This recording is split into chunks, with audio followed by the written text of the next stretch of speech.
dan puji-pujian kepadamu, Tuhan dan Allah kami, di dalam nama Yesus Kristus yang begitu peduli terhadap kami, begitu mengasihi kami. Tuhan, betapa Engkau sudah menyatakan kemuliaan, kemurahan-Mu bagi setiap kami, sehingga sampai hari ini kami boleh beribadah kepada Tuhan. Dan kami ada sebagaimana kami ada hari ini, semua oleh karena kemurahan daripada-Mu. Terima kasih untuk anugerah yang sangat besar ya Bapa. Bahkan hari ini kami boleh mempersembahkan puji-pujian sebagai korban syukur kami kepada Tuhan. Kami percaya Engkau yang bertanda dan puji-pujian kami, Kau hadir di tengah-tengah kami. Dan ketika Kau hadir, firman-Mu berkata, hanya dekat Allah saja aku tenang. Raja Daud berkata, hanya dekat Allah saja aku tenang. Dan hari ini kami bersuka cita bahkan di hadapan hadirat Tuhan. Terima kasih Bapak Saudara, sebentar kami akan sambut firman-Mu, dan juga kami akan sambut persekutuan kami dengan tubuh dan darah-Mu dalam perjamuan suci yang akan kami terima pada pagi hari ini. Kiranya Tuhan memberkati kami semua. Rabi hamba-Mu dan kami semuanya, sehingga kami semua diberkati dengan firman Tuhan. Kami percaya ketika firman-Mu disampaikan, yang sakit pun menjadi sembuh, yang lemah dikuatkan, bahkan kami mendapatkan banyak berkat dari firman Tuhan. Bikin pula kiranya Tuhan melawat dan memberkati setiap umat Tuhan yang beribadah di rumah mereka masing-masing pada pagi hari ini. Terima kasih Bapak Surga. Kami sambut firman Tuhan dengan sukacita di dalam nama Yesus Kristus Tuhan dan Juru Selamat kami, yang siap diberkati Tuhan. Bersama-sama kita katakan haleluya. Amin. Silakan kembali ya. Shalom Ibu Bapak, puji Tuhan. Saudara bahagia hari ini? Ya, saya percaya saudara di dalam Tuhan Yesus selalu bahagia ya. Sebab kita dalam kasih dan pemeliharaan daripada Tuhan. Baik, sekasihan Tuhan, pada pagi hari ini mari kita buka bersama-sama Alkitab kita, kitab suci kita. Pada pagi hari ini saya akan sampaikan tema khotbah tentang berkat-berkat di balik ujian dan pencobaan. Saudara, mari kita buka dalam surat Yakobus pasal yang pertama ayat 2 sampai ayat yang keempat ya, untuk membaca firman Tuhan pada pagi hari ini. Saya mengundang sekali lagi seluruh jemaat untuk bangkit berdiri. Kita akan membacanya bersama-sama. Yakobus pasal yang pertama ayat 2 sampai ayat yang keempat. Yang sudah ketemu, baiklah kita berkata amin. Ya, baik, kita akan baca bersama-sama. 2, 3. Saudara-saudaraku, anggaplah sebagai suatu kebahagiaan apabila kamu jatuh ke dalam berbagai-bagai pencobaan. Sebab kamu tahu bahwa ujian terhadap imanmu itu menghasilkan ketekunan. Dan biarlah ketekunan itu memperoleh buah yang matang, supaya kamu menjadi sempurna dan utuh dan tak berkekurangan suatu apapun. Amin. Silakan duduk kembali. Haleluya. Sekasihan Tuhan. Hari ini barangkali saudara ada yang sedang menghadapi pencobaan. Tolong angkat tangan. Ada? Iya. Pak, itu rahasia saya. Ya. Saya firman Tuhan berkata, kalau hari ini saudara sedang menghadapi pencobaan, apa firman Tuhan berkata? Berbahagialah. Haleluya. Yang diberkati, apa firman Tuhan berkata? Berbahagialah. Amin. Iya, yang diberkati juga pasti berbahagia. Tapi saya mesti sampaikan juga, saya tekankan, yang hari ini menghadapi pencobaan, berbahagialah. Mengapa kita harus berbahagia, saudara? Nah, ayat yang ketiga, saya akan baca sekali lagi. Sebab kamu tahu bahwa ujian terhadap imanmu itu menghasilkan ketekunan. Haleluya, sekasihan Tuhan. Ya, ujian terhadap iman kita masing-masing menghasilkan ketekunan. Dan perhatikan baik-baik kata kunci untuk orang bisa sukses. Salah satunya itu adalah tekun. Katakan, tekun. Ya, ya, salah satu kunci sukses untuk masa depan kita, salah satunya itu adalah tekun. Saudara, nah, ketekunan ini akan bisa terbentuk melalui pengujian dan pencobaan. Saudara Tuhan, ada begitu banyak masalah yang kita hadapi. Kita semuanya tahu ada masalah ekonomi. Lalu mungkin masa pandemi ini ada yang mungkin kena PHK dan sebagainya, atau usahanya lagi sepi dan sebagainya, saudara Tuhan. Sehingga hari ini saudara mengalami ujian, kena kanker, saudara, kantong pada kering. Haleluya. Yang hari ini kantongnya kering, tidak usah lambaikan tangan. Ya, berbahagialah. Haleluya. Karena saudara akan mengalami mujizat-mujizat yang luar biasa. Haleluya. Ya.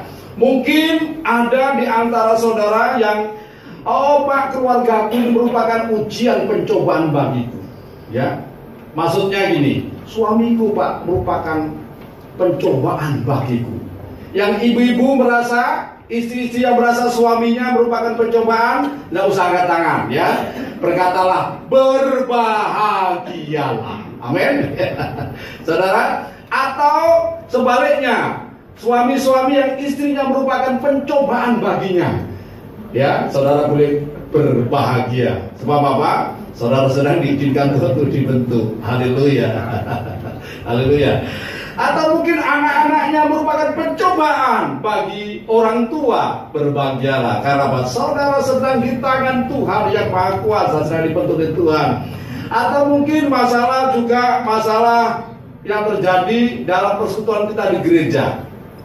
Saudara, kalau kita berhimpun bersama-sama, menyanyi bersama-sama, semuanya kita kayak malaikat. Amin. Kayak malaikat semuanya. Waduh, apalagi kita nyanyi kudus, kudus, semuanya kudus, kayak malaikat. Tapi tidak jarang di satu gereja, di satu persekutuan, kadang-kadang ada saling mencobai. Amin. Ya, jangan mencobai. Mungkin saudara diizinkan oleh Tuhan mengalami pencobaan dalam persekutuan saudara. Mengapa hal ini terjadi? Saudara, ini Tuhan izinkan terjadi supaya apa? Ada banyak hal yang saya akan sampaikan, saudara. Ya. Nah, kalau saudara berkata begini, saya akan mencari satu persekutuan, cari gereja yang di dalamnya tidak ada masalah. Saudara, sama seperti begini, ada seorang keluarga yang ditinggal mati oleh orang yang dikasihnya. Kemudian dia menangis berhari-hari dan tidak mau dihibur. Siang waktu dia pergi ke orang bijaksana. Kemudian orang bijaksana menasihati dia. Ibu, ya, sekarang begini. Tolong saya kasih waktu 1 bulan. Carilah keluarga yang tidak pernah mengalami duka cita, keluarga yang tidak pernah mengalami masalah, dan mintakanlah ya sesuatu di sana sebagai bukti, nanti bawa kemari. Saudara kasih Tuhan. Kemudian seorang ibu yang kehilangan anak yang dicintainya pergi ke tetangga kiri kanan semua, pergi ya bertanya apakah keluarga ini tidak pernah mengalami duka cita, tidak pernah mengalami masalah. Saudara, rupanya setelah 1 bulan ibu ini kembali kepada orang yang bijaksana itu dan tidak mendapatkan apa yang diminta oleh orang bijaksana ini. Karena apa? Rupanya seluruh keluarga yang dia datangi, semua keluarga yang didatangi itu semuanya pernah mengalami duka cita, pernah mengalami masalah. Amin. Karena itu, ya, bagaimana cara kita menyikapi satu masalah? Firman Tuhan katakan berbahagialah saja. Apalagi kita dalam Tuhan, berbahagialah. Makanya Rasul Paulus menuliskan dalam 1 Korintus pasal 13 ayat 10 itu, pencobaan-pencobaan yang kita alami adalah pencobaan-pencobaan yang rupanya salah ya. 1 Korintus 1 Korintus pasal 10 ayat 13 gitu ya.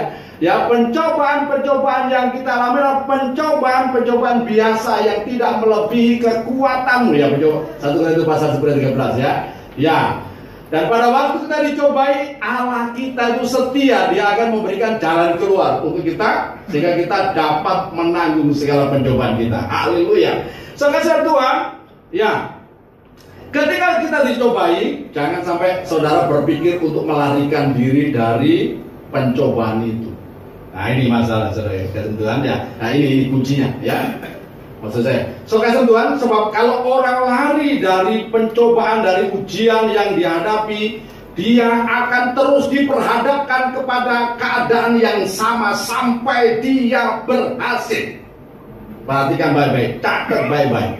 Kalau seorang itu di satu tempat dia mengalami satu ujian, satu pencobaan, kemudian dia lari dari keadaan, lari dari lokasi itu, maka dia akan ketemu juga dengan masalah yang sama di tempat yang lain sampai dia berhasil memenangkan satu persoalan itu.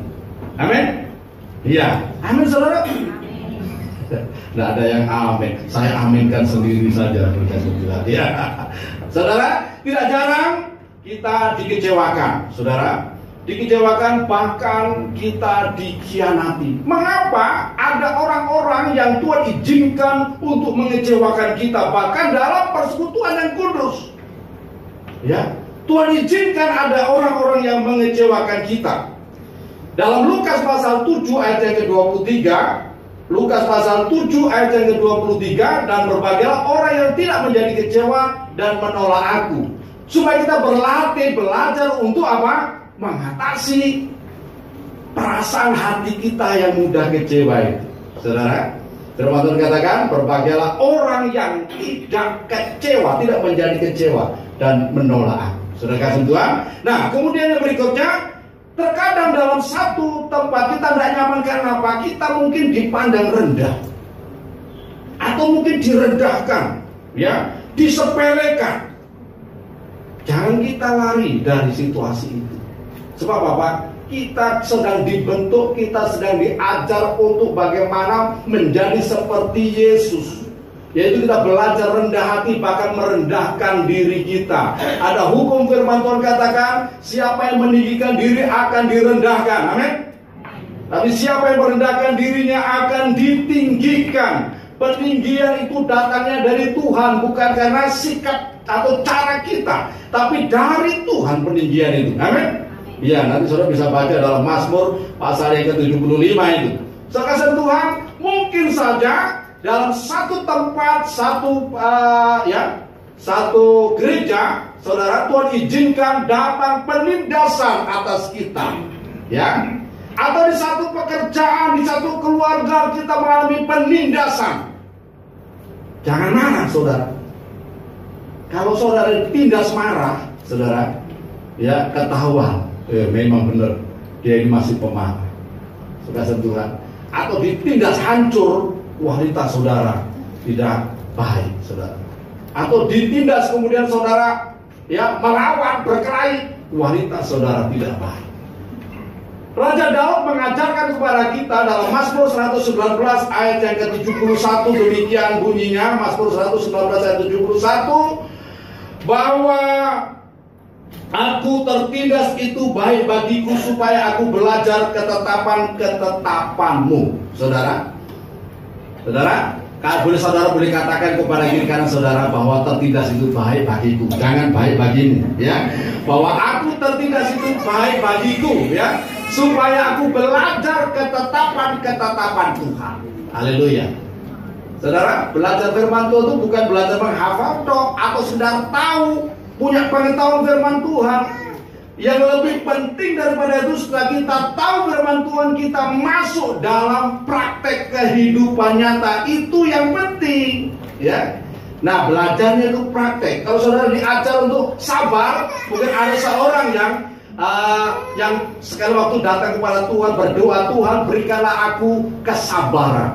Saudara, jangan saudara berpikir nanti saudara akan tidak ketemu dengan orang yang bikin masalah, saudara. Justru ketika saudara berdoa, ya mohon diurus dulu anak-anak, ya. Jadi justru ketika saudara berdoa minta kesabaran, saudara, maka Tuhan akan ketemukan dengan orang-orang yang membuat saudara ini tidak sabar. Kok bisa begitu? Itu jawaban doa. Amin. Ya, makanya kalau ketemu dengan orang-orang yang membuat saudara marah, ucapkan syukur dan saudara boleh kasih salam. Terima kasih. Engkau adalah alat Tuhan bagiku. Amin. Saudara bisa begitu? Engkau adalah alat Tuhan bagiku untuk membentuk aku supaya aku apa? Menjadi pribadi yang sabar. Haleluya. Aminnya pokoknya. Ini persoalan, Pak, ya. Ini cara Tuhan membentuk kita. Atau saudara berdoa di tempat ini, Tuhan berikanlah aku roh sukacita.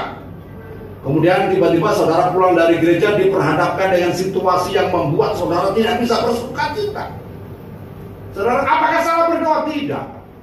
Ya, justru di situ kita akan belajar untuk tetap bisa bersukacita sekalipun lingkungan tidak mendukung. Amin. Ya, itulah cara Tuhan untuk mendidik kita. Saudara Tuhan, jadi tertindas itu baik bagi kita. Kemudian yang berikutnya, ya, persoalan ujian yang terjadi kadang-kadang melalui orang lain, ya, mengaibkan kita. Ya, ya, bisik-bisik, ya. Kemudian tidak sengaja kedengaran. Orang ngomongin yang jelek di belakang kita. Sekasar itu. Atau ada orang yang ngomongin, ya, ngompor-ngompori. Kadang-kadang ada orang ngomong maksudnya baik, kemudian diterima tidak baik, disampaikan. Makanya kita harus waspada dengan setiap perkataan. Soalnya belum tentu pembicara pertama itu salah. Kadang-kadang pembicara pertama maksudnya baik, kemudian disampaikan oleh 10 orang, itu hasilnya beda. Hasilnya pasti beda. Apalagi orang itu yang tidak senang dengan pembicara pertama, pasti bumbunya banyak. Amin. Ketika bumbunya banyak, saudara bisa kepedesan. Saudara bisa marah dengan pembicara pertama, padahal maksudnya tidak demikian. Karena itu mari kita belajar untuk berpikir yang positif. Amin. Berpikir yang positif. Jangan dulu menjudge orang, tapi berpikir yang positif. Supaya apa? Supaya kita tetap tenang. Ya, ya. Saudara Tuhan. Nah, dalam hal ini kita bisa bahkan ketika diaibkan pun, mari kita lihat dalam Yesaya pasal 51 ayat 7 dan 8. Yesaya pasal 51 ayat 7 dan 8. Demikian bunyi firman Tuhan. Dengarkanlah aku, hai kamu yang mengetahui apa yang benar, hai bangsa yang menyimpan pengajaranku dalam hatimu. Perhatikan ya. Janganlah takut jika diaibkan oleh manusia, dan janganlah terkejut jika dinista oleh mereka. Ayat 8 kita baca bersama-sama 2-3. Sebab ngengat akan memakan mereka seperti memakan pakaian, dan gegat akan memakan mereka seperti memakan kain bulu domba. Tetapi keselamatan yang daripadaku akan tetap untuk selama-lamanya, dan kelepasan yang kuberikan akan lanjut dari keturunan kepada keturunan. Firman Tuhan katakan, ketika saudara digosipkan oleh orang lain berbagai macam gosip, tetap tenang. Ya, firman Tuhan katakan, pembalasan itu adalah hakku. Nanti saudara bisa baca dalam Roma pasal yang ke-12 ayat 17 sampai ayat yang ke-21. Atau mungkin saya baca saja supaya saudara lebih lengkapnya, saudara. Roma pasal yang ke-12 ayat yang ke-17 sampai ayat yang ke-21. Demikian bunyi firman Tuhan. Haleluya. Janganlah membalas kejahatan dengan kejahatan. Lakukanlah apa yang baik bagi semua orang, juga terhadap orang yang melakukan kejahatan. Sedapat-dapatnya kalau hal itu tergantung atau bergantung padamu, hiduplah dalam perdamaian dengan semua orang. Saudara-saudaraku yang kekasih, janganlah kamu sendiri menuntut pembalasan, tetapi berilah tempat kepada murka Allah. Sebab ada tertulis, pembalasan itu adalah hakku, akulah yang akan menerima, akulah yang menuntut pembalasan, firman Tuhan. Tetapi jika seteru melapar, kita baca bersama-sama 20 ini sampai 21, 2-3. Tetapi jika seteru melapar, berilah dia makan. Jika ia haus, berilah dia minum. Dengan berbuat demikian, kamu menumbuhkan bara api di atas kepalanya. Janganlah kamu kalah terhadap kejahatan, tetapi kalah karena kejahatan dengan kebaikan. Ya, saudara Tuhan, ya, jangan kita kemudian ketika kita diaibkan orang, kita membalas, kita marah-marah, bahkan kita datang, kita tampar mulut orang itu, saudara. Nah, maka kita akan lebih jahat daripada mereka. Ya, tadi firman Tuhan berkata, kalau toh demikian, maka berkatilah, bahkan kalahkanlah kejahatan dengan kebaikan. Amin. Berbuat baik saja. Sebab apa? Allah kita yang kita sembah dalam nama Yesus itu Allah yang hidup. Dia tidak akan membiarkan dan tidak meninggalkan saya dan saudara. Dia menjadi pembela saya dan menjadi pembela saudara. Ya, pembalasan Tuhannya Tuhan, bukan hak kita. Tuhan mengajarkan kepada kita, kalau ditampar pipimu yang kiri, berikan pipimu yang kanan. Ya, tapi jangan menuruti kayak ilmunya pendeta yang tidak bertobat. Ya, ketika ditampar oleh seorang pemuda, ya, karena mengajarkan kalau ditampar pipimu yang kiri, berikan pipimu yang kanan. Kemudian pendeta berkata, ya, kamu harus dengar firman Tuhan. Kamu harus tahu firman Tuhan. Siapa yang menabur, dia yang menuai juga ditonjok. Nah, ini juga. Ya, firman Tuhan tidak boleh dipakai untuk mencari pembenaran. Tapi firman Tuhan adalah untuk mendidik kita kepada seluruh kebenaran Tuhan. Bukan kebenaran diri kita, tapi kebenaran Tuhan. Amin. Haleluya. Sekarang Tuhan, mengapa Tuhan izinkan ujian dan pencobaan datang menghampiri kehidupan kita? Bahkan ujian dan pencobaan bisa nginep beberapa hari dalam hidup saudara. Amin. Ada yang ujian pencobaan mampir ke rumah saudara kemudian nginep beberapa hari? Ada. Bahkan ada yang stay untuk beberapa bulan. Amin. Firman Tuhan katakan, berbahagialah karena apa? Maksud ujian dan pencobaan, dengarkanlah baik-baik. Ada maksud yang indah dari ujian dan pencobaan yang datang menghampiri, bahkan tinggal dalam kehidupan saya dan kehidupan saudara. Yang pertama adalah untuk melihat isi hati kita, saudara. Tuhan mengizinkan ujian dan pencobaan untuk melihat isi hati kita. Untuk ngetes orang itu, diizinkan masalah datang kepada kehidupan.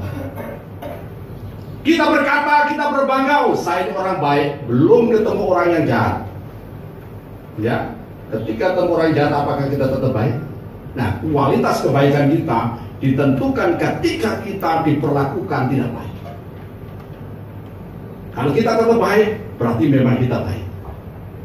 Tapi kalau ada orang berkata, saya ini bisa baik kepada semua orang, bahkan lebih baik, tapi kalau saya dijahati, saya lebih jahat. Nah, itu bukan ajaran firman Tuhan. Amin. Ada loh punya prinsip begitu. Saya baik, saya bisa lebih baik kalau orang-orang baik sama saya. Tapi kalau saya dijahati, saya bisa lebih jahat, bahkan bisa membangunkan seperti membangunkan macan ompong. Bukan, macan tidur. Membangunkan macan tidur. Nah, artinya apa? Sebenarnya dia tidak baik. Nah, kita diajar Tuhan untuk menjadi pribadi yang baik, benar-benar baik. Sekalipun orang tidak baik pada kita, kita tetap baik. Ini artinya apa? Memang kualitas hidup kita ini baik. Ya, amin. Haleluya. Tuhan mau melihat hati, apa yang dilihat di dalam hati kita. Yang pertama, adakah benar-benar kita memiliki kasih yang murni? Adakah kita benar-benar memiliki kasih yang murni? Haleluya, ya tak? Nah, saudara, yang pertama kasih kepada Tuhan. Kita mengenal ada 5 jenis kasih. Yang pertama agape, yang kedua storge, yang ketiga filio, yang keempat eros, yang kelima telu. Kasih kepada diri sendiri, saudara, ya.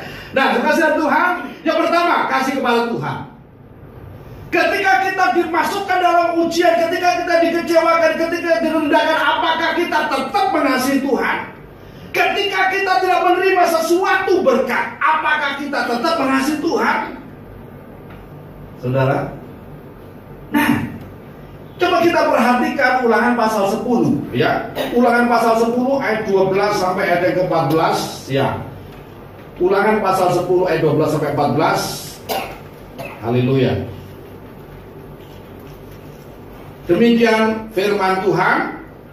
Maka sekarang, perhatikan, bukan dulu ya, sekarang. Maka sekarang, hai orang Israel, hai jemaat GBI Bukit Sion, hai umat Tuhan perjanjian baru dimanapun berada, apakah yang dimintakan daripadamu oleh Tuhan Allahmu? Selain takut akan Tuhan Allahmu, hidup menurut segala jalan yang ditunjukkannya, mengasihi Dia, beribadah kepada Tuhan Allahmu dengan segenap hatimu dan dengan segenap jiwamu, berpegang pada perintah dan ketetapan Tuhan yang kusampaikan pada hari ini supaya baik keadaanmu. 14 kita baca bersama-sama, 2, 3. Sesungguhnya Tuhan Allahmu lah yang mempunyai langit, bahkan langit yang mengatasi langit, dan bumi dengan segala isinya. Perhatikan, inilah yang diminta oleh Tuhan Allah kita yang telah memanggil kita menjadi miliknya. Supaya apa, saudara? Supaya dalam hidup kita ini kita benar-benar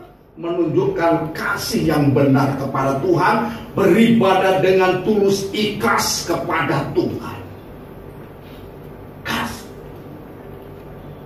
Ketika kita dikecewakan, adakah kita masih tetap dengan tulus ikhlas beribadah kepada Tuhan? Adakah kita dengan tulus ikhlas melayani Tuhan? Suka sama Tuhan.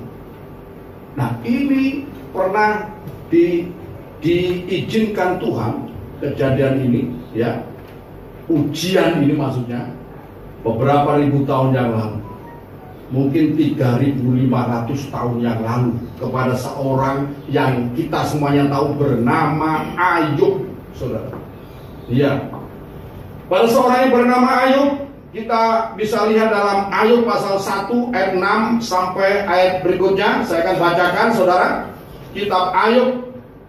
Nah, Ayub pasal yang pertama, haleluya, ayat 6 sampai ayat berikutnya. Demikian, pada suatu hari datanglah anak-anak Allah menghadap Tuhan, dan sementara dan di antara mereka datanglah juga iblis. Maka bertanyalah Tuhan kepada iblis, dari mana engkau?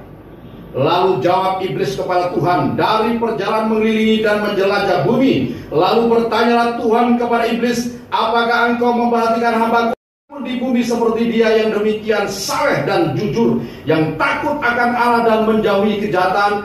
Dan lalu jawab iblis kepada Tuhan, apakah dengan tidak mendapat apa-apa Ayub takut akan Allah? Perhatikan baik-baik, ya. Tuhan dalam satu persekutuan, di situ dikatakan anak-anak Tuhan. Ini terjemahannya bisa juga dengan para malaikat atau dengan orang-orang kudus dalam satu persekutuan. Ya, maka Tuhan memamerkan Tuhan memamerkan orang-orang kudusnya. Bukan hanya dibanggakan di antara manusia atau para malaikatnya, tapi juga di depan iblis. Saudara, hati-hati. Kalau orang itu dipuji, biasanya akan datang pencobaan. Amin.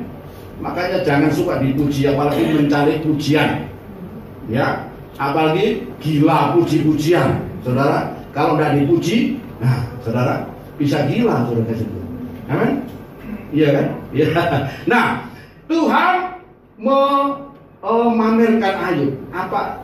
Ketika iblis masuk, waktu itu sebelum Tuhan Yesus mati dan bangkit dari kematian, saudara, iblis masih bisa hadir dalam persekutuan, keluar masuk mungkin, ya, keluar masuk surga mungkin bisa, kata Tuhan.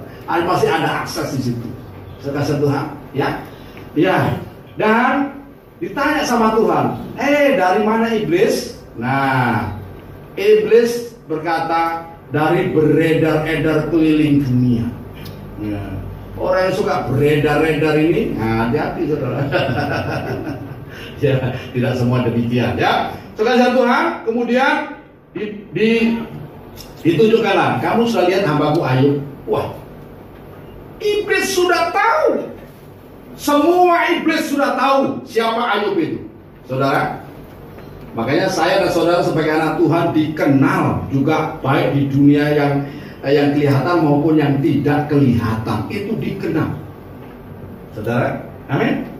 Saudara dikenal oleh dunia atau roh-roh yang tidak kelihatan. Makanya saudara tidak kalau mereka mengenal kita, saudara, tidak sembarangan. Karena apa? Kita ini anak-anak Allah, saudara. Nah, kemudian iblis berkata, ya, iblis berkata pada ayat 9, lalu Jawab iblis kepada Tuhan, apakah dengan tidak mendapatkan apa-apa Ayub takut akan Allah? Pertanyaannya begini, apakah dengan tidak mendapat apa-apa Ayub takut akan Allah? Saudara, oh, dia beribadah kepada Tuhan, dia melayani Tuhan karena apa? Mendapat berkat, hidupnya diberkati, dijaga Tuhan, dipelihara oleh Tuhan. Makanya dia bisa beribadah kepada Tuhan. Coba saja jangan diberkati, diuji. Jangan diberkati. Coba saja jangan dibaiki. Coba saja jangan begini begitu. Saudara, apakah dia masih tetap setia kepadamu? Maka Tuhan izinkan, silakan. Pagernya dibuka. Orang Kristen itu pagernya, rumahnya dipagari Tuhan loh. Jangan lupa, ada pagar sekeliling rumah saudara. Pagar berapi yang Tuhan pasang itu. Ada malaikat, makanya saya selalu datang dan berdoa. Saya minta Tuhan, selama anakmu tinggal di tempat ini, saya minta malaikat Tuhan berkemah. Karena itu janji Tuhan. Malaikat Tuhan ada berkemah di tempat kediaman orang-orang yang takut akan Tuhan, suka sentuhan. Nah, demikian pula Ayub ini dikelilingi dengan pagar Tuhan dan ada malaikat yang menjaga. Saudara, kemanapun saudara pergi juga ada malaikat yang menjaga saudara. Nah itu ojodi, amin. Ya, jangan takut. Kasih Tuhan. Nah, kemudian diangkat oleh Tuhan pagarnya itu, dan terjadilah.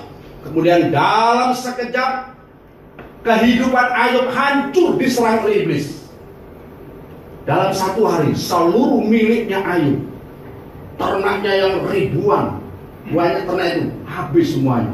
Rumahnya ambruk kena gempa bumi. Anaknya 10 mati kabeh, saudara. Ya. Nah, kemudian apa yang terjadi pada Ayub? Nah, saudara, akhirnya terbukti, saudara. Ayub ini sekalipun dia menderita, sekalipun dia berkabung berduka cita, tetapi Alkitab mencatat pada ayat yang ke-22 pada Ayub pasal yang pertama, demikian saya akan bacakan. Dalam kesemuanya itu Ayub tidak berbuat dosa dan tidak menuduh Allah berbuat yang kurang patut. Bahkan dalam hati pun Ayub tidak berbuat dosa, yaitu dengan menuduh Tuhan melakukan hal yang jahat kepadanya. Coba, dia sudah mengalami hal yang paling buruk, saudara. Bahkan dia jatuh sakit, seluruh badannya mulai dari kepala sampai kaki korengan semuanya, sampai ambil kereweng. Dulu kereweng, saudara.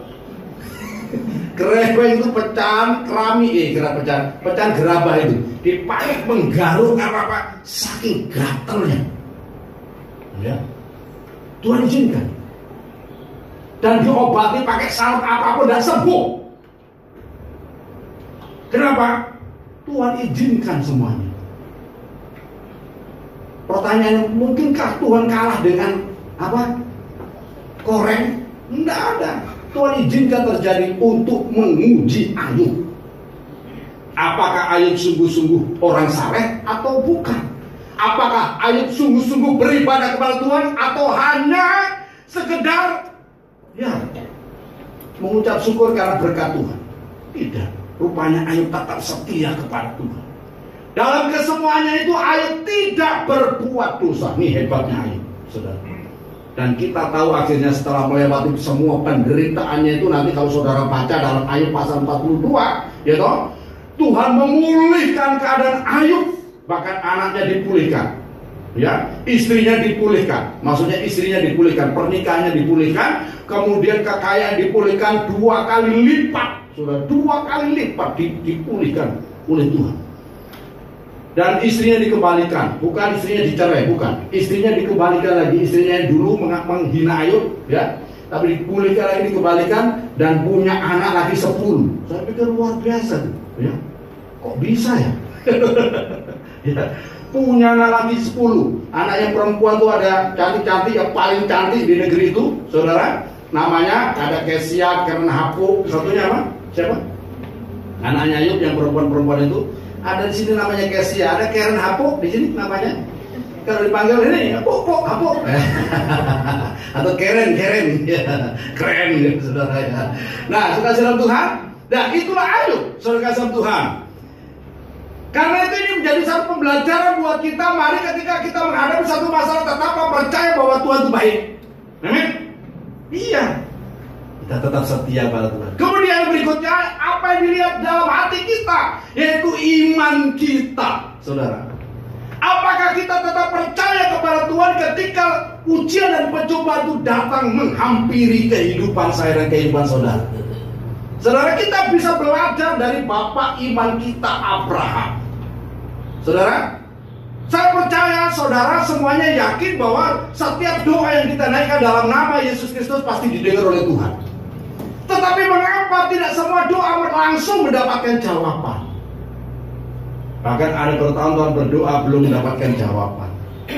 Saudara, nah itu tentu itu Tuhan punya wewenang itu, saudara. Ya, saudara, ada beberapa jawaban doa tidak bisa saya sampaikan sekarang, saudara. Ya, tapi dalam hal iman kita bisa belajar dari bapak iman kita yaitu Abraham. Kita lihat dalam Roma pasal yang keempat, ya. Roma pasal yang keempat ayat yang ke-18, saya akan bacakan demikian firman Tuhan, ya. Roma pasal 4 ayat yang ke-18 sampai berikutnya saya akan bacakan. Sebab sekalipun tidak ada dasar untuk berharap, namun Abraham berharap juga dan percaya bahwa ia akan menjadi bapa banyak bangsa, menurut yang telah difirmankan, demikianlah banyaknya nanti keturunanmu. Imannya, perhatikan 19, imannya tidak menjadi lemah, walaupun ia mengetahui bahwa tubuhnya sudah sangat lemah, karena usianya telah kira-kira 100 tahun, dan bahwa rahim Sarah telah tertutup menopause, saudara. Ayat 20, tetapi terhadap janji Allah ia tidak bimbang karena ketidakpercayaan, malah ia diperkuat dalam imannya dan ia memuliakan Allah dengan penuh keyakinan bahwa Allah berkuasa untuk melaksanakan apa yang telah ia janjikan. Abraham ini luar biasa bapak iman kita. Dia dijanji oleh Tuhan, dipanggil oleh Tuhan dari Ur Kasdim untuk masuk dalam satu negeri perjanjian, ya, di usia 75 tahun. Istrinya pada waktu itu umur 65 tahun, yaitu Sarah, saudara. Saya klarifikasi khotbah saya beberapa waktu yang lalu, saya tentang sunat, saudara. Itu saya salah ucap, ya. Sarah hamil umur 90 tahun dan melahirkan anak umur 100 tahun. Saya kaget, bukan? Oh, bisa ngomong begitu. Maksud saya yang 100 tahun itu Abraham, saudara. Abraham umur 100 tahun. Saudara kasih Tuhan, Abraham umur 75 tahun dipanggil Tuhan dari Ur Kasdim masuk ke tanah Kanaan, saudara. Tanah yang akan diberikan oleh Tuhan kepada Abraham dan keturunannya. Dan waktu itu Abraham belum punya anak. Sarah sudah menopause sampai usia 89 tahun. Sarah juga masih belum punya anak, saudara. Abraham waktu itu umur 99 tahun belum punya anak. Tetapi firman Tuhan katakan, sekalipun tidak ada dasar untuk berharap, namun Abraham tetap berharap juga. Ya, ngotot, saudara. Ngotot. Saya beberapa waktu yang lalu, ya, beberapa tahun yang lalu itu waktu di Jakarta ketemu dengan rekan hamba Tuhan, ya, yang melayani di Jawa Tengah, saudara. Saya lupa namanya, ya. Dia cerita sama saya, Pak, saya ini mengalami mujizat yang luar biasa. Saya tuh merintis di satu tempat, satu desa, ya, ya satu kota kecamatan begitulah, ya. Itu kami nyewa tempat, ya. Kemudian jemaat berkembang. Setelah jemaat berkembang, dia berdoa supaya tanahnya ini, tanah di sebelah gereja itu bisa dibeli. Padahal dia tidak punya duit dan tanah itu miliknya Pak Haji, saudara. Rasanya tidak mungkin, tapi dia percaya dengan firman Tuhan dalam Yosua pasal yang pertama, setiap tanah yang diinjak oleh telapak kakimu akan kuberikan kepadamu menjadi milikmu. Maka dia terapkan itu. Apa yang dilakukan, saudara? Setiap pagi dia berdoa, dan setelah dia berdoa, dia berjalan sama istrinya. Dia berjalan seperti orang gila. Dalam nama Yesus, pokoknya tanah itu dikelilingi. Setiap pagi dikelilingi, saudara. Ya, setiap pagi dikelilingi. Kemudian orang melihat dan lapor pada Pak Haji yang punya tanah itu. Pak Haji bilang, nggak mungkin tak jual tanah ini. Ya, itu orang gila. Pendeta sudah begini. Tapi pendeta itu bersama dengan istrinya setiap hari berkeliling berdoa dalam nama Yesus. Tanah ini akan aku beli. Ya, akan menjadi milik daripada gereja. Saudara, apa yang terjadi, saudara? Ya, sekali waktu Pak Haji ini datang mungkin belas kasihan, karena terus setiap pagi dikelilingi suami istri ini supaya menjadi milik Tuhan. Akhirnya benar di Pak Haji datang dan Pak Haji berkata, Pak Pendeta, ini tanah mau tak beli, mau tak jual. Ya, harganya murah saja 200 juta pada waktu itu, saudara. 200 juta seluruhnya. Lah pendeta ini problem berikutnya tidak punya duit. Ya. Nah ini langkah yang pertama sudah, yaitu apa? Pak Haji yang awalnya tidak menjual tanah ini akhirnya menjual tanah itu. Ini kan aneh kan? Nah langkah berikutnya ketika Pak Haji mau jual tanahnya, dia orang duit, ya, sehingga pipis, ya, amin. Iya, sehingga lapis. Kita kan kadang-kadang diperhadapkan, sering kali juga diperhadapkan demikian. Faktanya kita ini begini dan sebagainya. Jangan melihat apa yang kelihatan, saudara. Lihatlah Tuhan, kuasa Tuhan yang nyata. Akhirnya apa? Dia pergi ke satu hamba Tuhan. Saya sebut saja Pak Yakub Nahwe. Ya, dia pergi ikut doa puasa. Firman Tuhan katakan, ketuklah maka pintu akan dibukakan. Carilah maka engkau akan mendapat. Dia 1 minggu di Jakarta. Pokoknya mau ketemu Pak Yakub Nahwe. Dia ikut 2 pagi. Katanya Pak Yakub Nahwe hanya bisa ditemui pada waktu 2 pagi.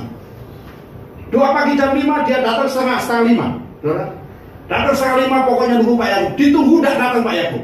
Saudara, sampai akhirnya dia datang dan diutarakan maksudnya bahwa dia ini butuh dana untuk membeli tanah untuk gereja. Akhirnya apa? Setiap hari dia ngomong begitu, saudara. Apa terjadi? Ya, Pak Yakub akhirnya firman Tuhan katakan, ketuklah maka pintu akan dibukakan. Pak Yakub akhirnya telepon bendaharanya. Bendahara, tolong ini pendeta ini butuh ya duit untuk beli tanah. Minta nomor rekeningnya, transfer, selesai. Saudara kasih Tuhan, ya. Tapi kalau saudara berdoa di sini mengharap sesuatu dari saya tidak akan transfer. Karena apa? Sing ada yang bisa saya pakai transfer. Saudara berharap pada Tuhan, haleluya. Mungkin sekali waktu ini bisa terjadi itu ya, haleluya. Saudara Tuhan, nah ini, saudara. Jadi Tuhan ingin melihat hati kita, apakah kita dipenuhi dengan kasih, setia kepada Tuhan, apakah kita punya iman. Nah, baru ketahuan ketika kita diperhadapkan dengan persoalan-persoalan dalam kehidupan ini. Amin. Kemudian berikutnya, mengapa pencobaan atau ujian itu datang kepada kita? Yang kedua, supaya kita belajar menghidupi setiap firman Tuhan. Seperti yang sudah saya sampaikan tadi dalam Mazmur 119 ayat 71 ya. Coba kita baca lagi Mazmur 119 ayat 71 ya. Bahwa aku tertindas itu baik bagiku, supaya aku belajar ketetapan. Kita tidak akan pernah tahu bahwa janji firman Tuhan itu ya dan amin kalau kita tidak masuk dalam pengujian dan pencobaan. Soal kekhawatiran, ada firman Tuhan katakan, jangan engkau khawatir tentang hidupmu, akan apa yang kau makan, apa yang kau pakai. Ya, pandanglah burung di udara yang tidak menabur tetapi dipelihara oleh Bapamu di surga. Pandanglah bunga bakung yang ada di padang yang tidak memintal tetapi didandani oleh Bapamu di surga. Coba Tuhan, ya toh? Nah, kita ini lebih berharga daripada bunga bakung dan lebih berharga daripada burung. Katakan kepada kiri kanan saudara, engkau lebih berharga dari semua burung. Amin. Burung apa saja. Haleluya. Dan engkau lebih berharga daripada bunga. Bunga apa saja saudara ya. Ya. Karena itu Allah mata Tuhan tertuju kepada saya dan saudara untuk apa? Untuk mencurahkan berkatnya untuk saya dan saudara. Karena itu jangan kita khawatir. Namun demikian seringkali kita menghadapi satu keadaan, oh Tuhan, ini waktunya tagihan sudah jatuh tempo Tuhan, kengkel Tuhan. Haleluya. Ada yang tagihannya jatuh tempo? Tuhan, ini bayar kos Tuhan. Oh haleluya. Tuhan, bassnya sudah habis, hanya ada gitar, ada drum, gitu. Bassnya sudah habis. Orang Bali kan ngomong beras itu bass kan. Tuhan, hari ini aku naik jabatan jadi Menteri Keuangan. Bukan Menteri Keuangan, keuangan itu kekurangan. Ya, kekurangan hari ini Tuhan bagaimana? Firman Tuhan katakan, belajarlah mengandalkan Tuhan, percaya kepada Tuhan. Ya, kita baca bersama-sama Ibrani pasal 13 ayat yang kelima. Tolong ditayangkan Ibrani pasal 13 ayat yang kelima. Ya, Ibrani pasal 13 ayat yang kelima. Haleluya. Ya, kita baca bersama-sama 2, 3. Janganlah kamu menjadi hamba uang, dan cukupkanlah dirimu dengan apa yang ada padamu, karena Allah telah berfirman, aku sekali-kali tidak akan membiarkan kau, dan aku sekali-kali tidak akan meninggalkan engkau. Firman ini akan benar-benar hidup ketika kita menghadapi masalah, ketika kita menghadapi kekurangan, ketika kita ditinggalkan, ketika kita menghadapi banyak masalah, problem, beban hidup dalam kehidupan kita. Maka firman ini akan menjadi nyata. Saya sudah sampaikan kesaksian kami, ya, bagaimana firman Tuhan itu benar. Haleluya. Saudara pikir saya ini ngomong begini tidak ada beban? Banyak beban juga, saudara. Tapi saya buat happy saja, percaya Tuhan saja, saudara. Ya, saudara pikir, wah, Pak Yonatan enak ada tanggungan. Kalau saudara tak buka kan banyak tanggungan juga, saudara. Tapi apa? Tapi percaya saja pada Tuhan. Tuhan punya cara, saya percaya Tuhan punya cara dan Tuhan punya waktu untuk menolong kita. Firman Tuhan katakan, aku sekali-kali tidak akan membiarkan dan aku sekali-kali tidak akan meninggalkan kau. Ini benar. Sekali waktu begini. Beberapa waktu yang lalu, beberapa tahun yang lalu ya, ada satu jemaat yang keluar dari sini dan berkata begini, ya, biar kita keluar, ya, nanti Pak Pendeta Yonatan itu akan gigit jari. Kenapa?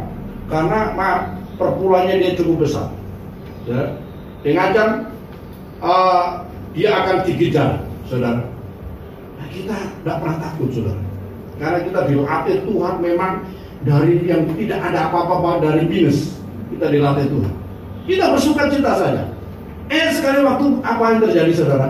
Ada jemaat yang tinggal di Kalimantan, lama tidak pernah kontak. Tiba-tiba telepon saya. Pak Yonatan, apa kabar? Oh ya, baik, puji Tuhan. Kok tumben telepon saya? Enggak, saya ya, perlu saja. Apa perlunya? Minta nomor rekening. Perlunya minta nomor rekening. Pak, tolong dikirim nomor rekeningnya Bapak, saudara. Akhirnya saya kirim, saudara. Nah, setelah itu langsung ditransfer, saudara. Lebih dari cukup, saudara. Saya pikir, oh Tuhan terima kasih. Ya. Setelah itu, saudara, saya iseng telepon lagi. Halo Pak, apa kabar? Nggak pernah dikirim lagi, saudara. Hanya waktu itu saja, saudara. Kenapa? Dan Tuhan gerakkan waktu itu saja, saudara. Tapi sekarang beliau sudah dipanggil Tuhan, ya, sekarang Tuhan. Nah, cara Tuhan itu luar biasa. Apa yang tidak pernah kita pikirkan, apa yang tidak pernah timbul dalam hati, yang tidak pernah kita harap-harapkan, itu disediakan oleh Tuhan. Yang penting kita mengasihi Tuhan. Karena apa? Semua berkat itu akan disediakan oleh Tuhan bagi setiap orang yang mengasihi Dia. Kalau saudara tidak mengasihi Tuhan, jangan berharap. Amin. Haleluya. Terima Tuhan. Kemudian yang ketiga, ya, yang ketiga, mengapa ujian dan pencobaan Tuhan izinkan terjadi dalam hidup kita supaya kita dapat mengenal kasih dan kuasa Tuhan nyata dalam kehidupan kita. Melalui pencobaan, maka kita akan melihat, memang Tuhan itu dasar. Kita bisa melihat kasus yang terjadi atau peristiwa terjadi dalam Injil Markus pasal 4 ayat 35 sampai ayat yang ke-41. Perlu saya bacakan ini. Markus pasal 4 ayat 35 sampai ayat yang ke-41. Ya, demikian bunyi firman Tuhan. Haleluya. Ya. Pada hari itu, waktu hari sudah petang, Yesus berkata kepada mereka, marilah kita bertolak ke seberang Mereka meninggalkan orang banyak itu lalu bertolak dan membawa Yesus beserta dengan mereka dalam perahu, dan di mana Yesus telah duduk dan perahu-perahu lain juga menyertai dia. Lalu mengamuklah taufan yang sangat dahsyat dan ombak menyembur masuk ke dalam perahu sehingga perahu itu mulai penuh dengan air. Pada waktu itu Yesus sedang tidur di buritan di sebuah tilam. Maka murid-muridnya membangunkan dia dan berkata kepadanya, "Guru, engkau tidak peduli kalau kita binasa?" Ia pun bangun menghardik angin itu dan berkata kepada danau itu, "Diam, tenanglah." Lalu angin itu reda dan danau itu menjadi teduh sekali. Lalu ia berkata kepada mereka, "Mengapa kamu begitu takut? Mengapa kamu tidak percaya?" Ayat 41, perhatikan baik-baik. Ya, kita baca bersama-sama 2-3. Mereka menjadi sangat takut dan berkata seorang kepada yang lain, "Siapa gerangan orang ini sehingga angin dan danau pun taat kepadanya?" Murid-murid tidak akan pernah tahu bahwa Yesus berkuasa atas angin, bahwa Yesus berkuasa atas air, kalau tidak menghadapi gelombang yang besar pada waktu mereka sedang menyeberang. Gelombang besar. Di sini katakan gelombang sangat besar. Murid-murid yang adalah para nelayan ketakutan. Saudara, para nelayan ketakutan itu artinya indikasinya ini benar-benar besar. Kalau saya dan saudara yang tidak pernah bekerja sebagai nelayan, ya wajar saja. Saya pernah nyebrang itu dari Gilimanuk dari Ketapang ke Gilimanuk. Ferinya dianggap gelombang besar. Saya ketakutan. Saya berdoa. Saudara, saya berdoa dalam bahasa Allah, "Tuhan Yesus, dalam nama Yesus." Saya tanggi-tanggi itu danau air lautnya juga tidak tenang-tenang.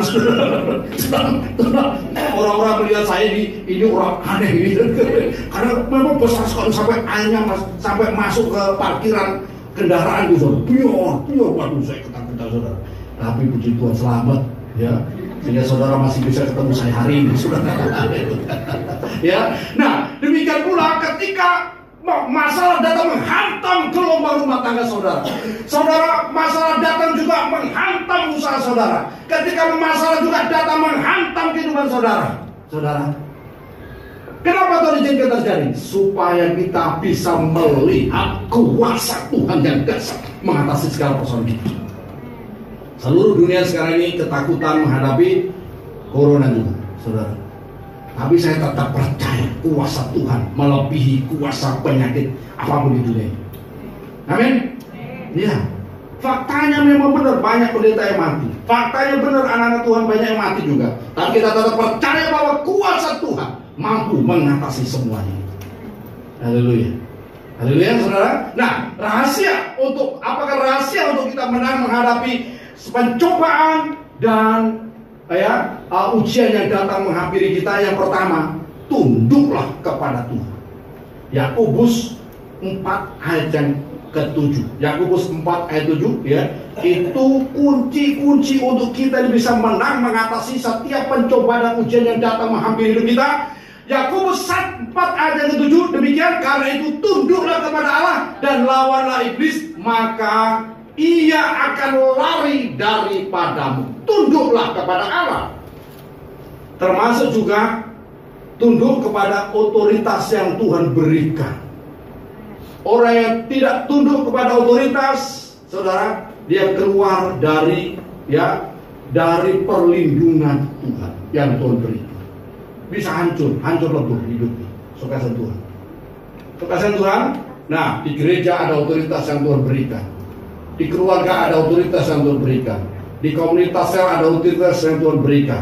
Ya, nah belajar kita menundukkan diri, maka kita akan mengalami pemeliharaan Tuhan yang sempurna, baik rohani maupun jasmani. Saudara Tuhan.